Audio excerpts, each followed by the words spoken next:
Hey friends, the Baron without the window weather on this 31st day of October 2017. So I thought I'd give you guys a mid-fall tour. We just had our first snowfall, so a lot of the stuff that was green and vibrant has now started to settle. So here we are going to go into the Mavis Farmacy lab. For those that this is their first video, you can check out some of my older videos where I give you some more definition, but this is roughly a acre, half acre, depending on how you want to count how much the pig has, where I've been doing permaculture now for roughly 10 years. This was just I want to say a hayfield, but it wasn't even really a hayfield. It was just kind of an area that they mowed over. So I've been focusing on planting everything that you see here, from the trees to the things I've planted. So this was just, like I said, imagine your backyard or a golf course with no trees. That's what this was.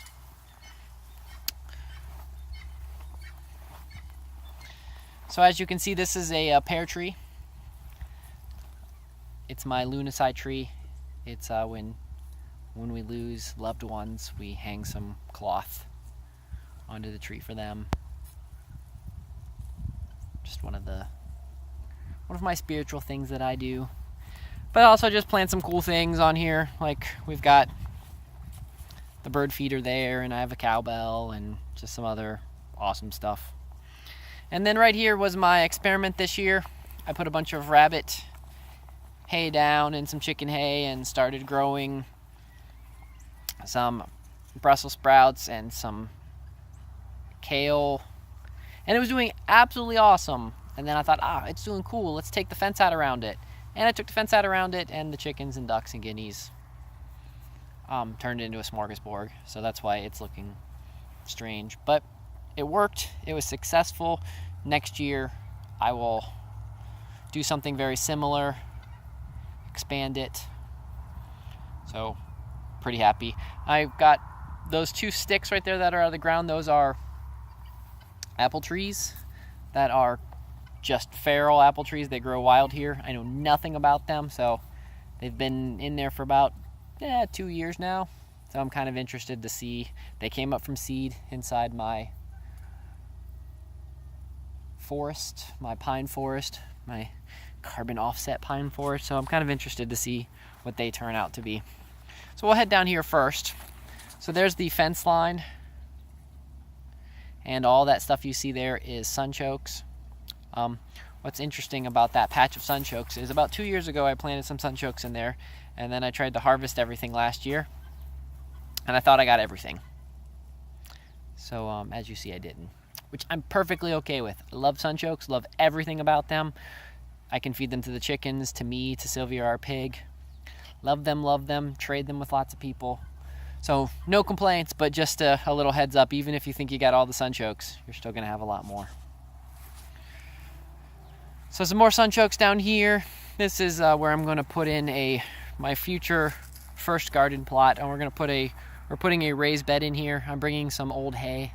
This hay has been sitting out in the field for about 2 years. So it's gonna go down, then I'll put some dirt and such on top of it, make the raised bed. It should be awesome. Right there is one of the outdoor chicken buildings, houses, tractors. I acquired some chickens this year that I wasn't expecting to have, so had to make them a temporary house because they're going to be big chicken. Oh, here you go. You want to see what they look like? Those guys, the barred rocks, they're going to be a little bigger than chickens I normally have. I usually just deal with bantams. So right now that's where they're living until I have less of them and I make some more room for them. They live down there. I have the tarp over there because it's been a really cold winter, or really cold first snow, because it's not winter yet. The first snow, it was about 25 outside. They did just fine. It was actually nice and toasty in there. So back behind that pine tree is where my water cistern is. All of this is where the old garden plot used to be. The downfall to this spot is when we get heavy rain. Let's see if I can show you. If we get heavy rain, if you kind of look over this way, you'll notice that it's downhill a little bit.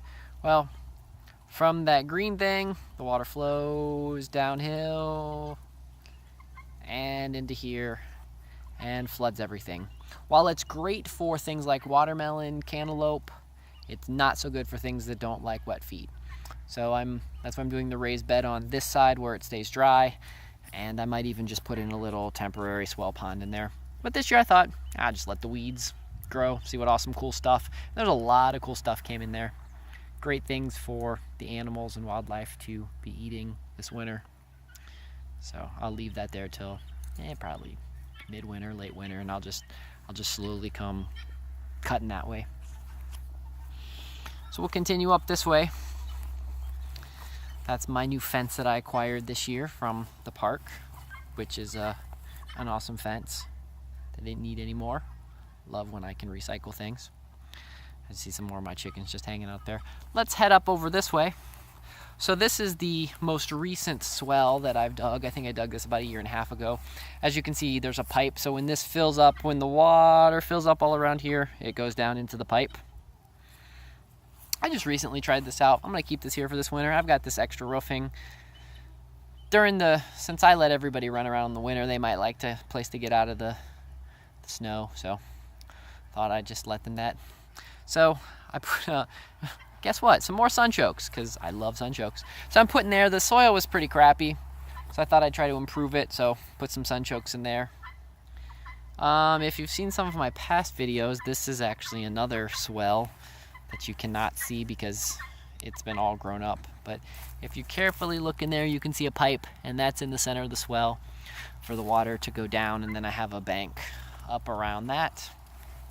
Now we're entering where my fruit forest is. This is another little wild apple tree.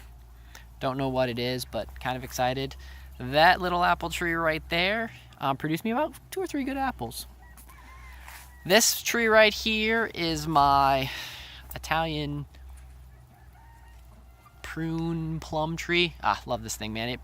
This is the first year it finally produced a lot of edible plums, and they were just spectacularly awesome.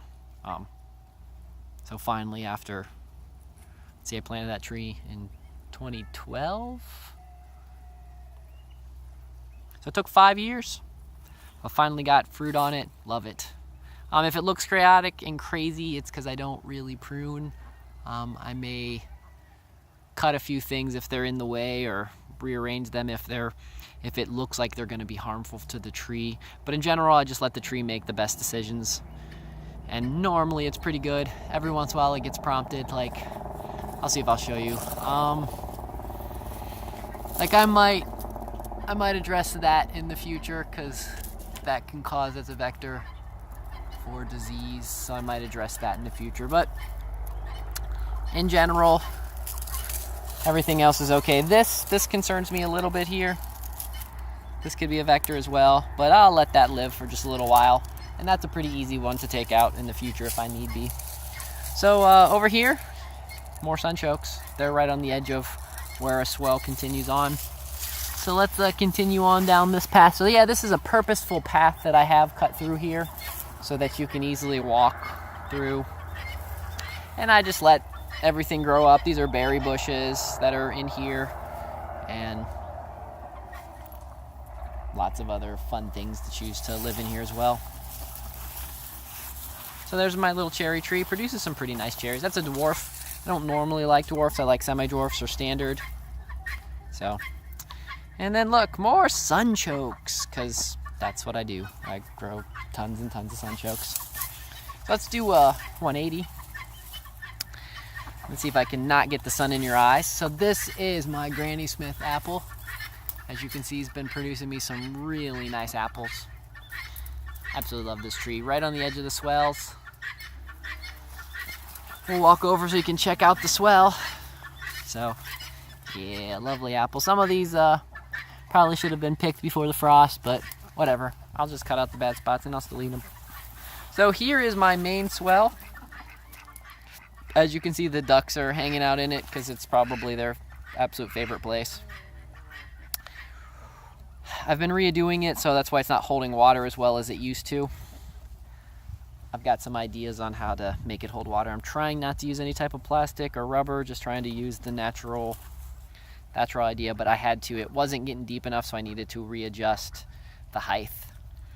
And I have those plastic there because I'm going to recycle. Those are recycled to help backfill without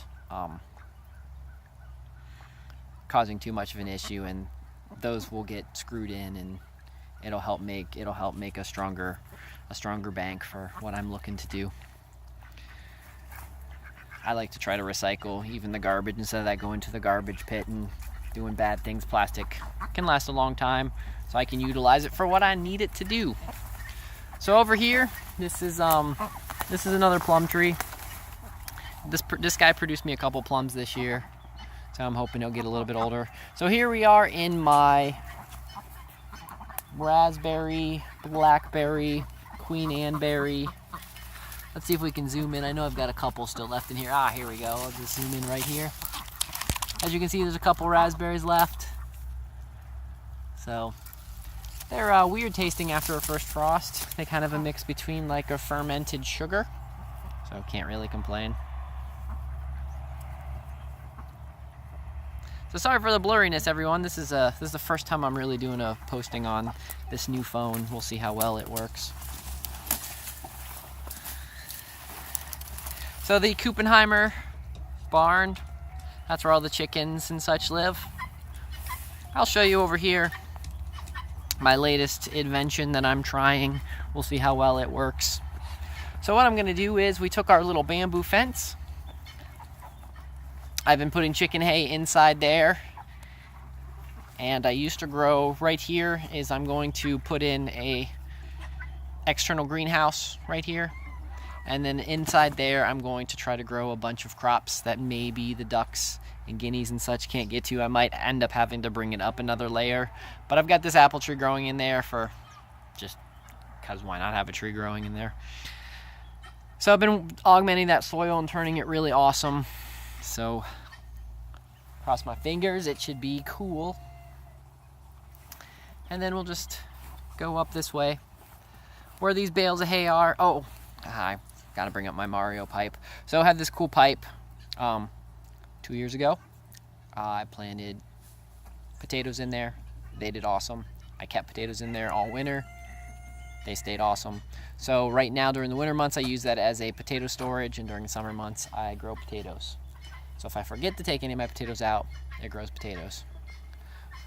So right back here is where I'm going to try to put in another type of garden area that's going to look similar to that right there.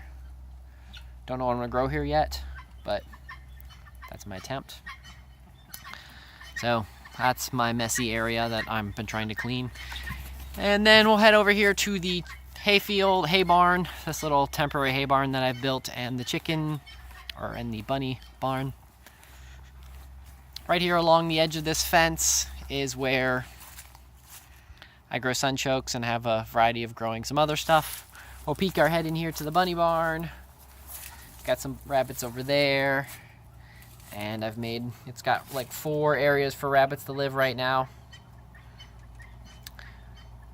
So yeah, pretty happy with it. And then here's kind of where I draw the edge. This is just the road that goes up the mountain, as you can see up that way. I've not expanded up that way or anything yet. This is kind of where I draw the edge. So I have gonna put a wooden fence all the way around. And this is really damaged soil. This was a fire pit, and just not good soil. And so I've been really actively trying to rebuild it, and it's taken a lot of work. So that's why I let pokeweed and blackberries and raspberries kind of take it over to try to help improve it. So I have grand scheme ideas with this part right here. I'd like to expand the fruit forest back all the way to here, but until I can improve the soil, I want to give everybody a sporting chance. So yeah, that's the pretty much. Here's the this way view of the permaculture lab. I guess we should probably look at Sylvia, because the fun parts is Sylvia. A lot of people like Sylvia the pig, so let's check her out. Here's Sylvia. Yep. This is her little house. And then there's her swell. And her really messy area that's going to get expanded next year. But this is where she lives. She's, if you've never had a pig, they're very interesting. She's the first pig. I've had her. She was a piglet when I found her. She came running down the mountain one day. And she is about 500-600 pounds right now. And she was in 2012 as well, so she's 5+ years old. Which is really hard to find information about raising pigs forever as a education animal, or as she's a farmhand. She's a tool. She plows up things for me. So she's kind of an experiment. I'm going to see how long she stays alive and how healthy I can keep her and all that kind of good stuff. Well, thanks for wandering around with me today.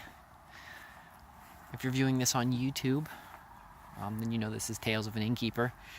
If you want to check out some of our cool pictures, you can find us on Instagram at xDrFirefly or HenX. If you look up the hashtag Out the Window Weather, that's a good way to find it as well. You can visit our Patreon page, which is HenX, or visit our Facebooks, which is pretty much, we have the Mavis Farmacy. I know, lots of different names, lots of branding. It's all part of the Mavis Institute, which is my nonprofit farm. But just taking all my little ventures and combining them together. So, you guys have yourself a wonderful rest of the day. As you can see, a beautiful day. Almost no clouds today. It's super rare for not having any clouds today. So, but no chemtrails, so not complaining. Anyways, you guys have yourself a wonderful rest of the day. Till next time. Adios.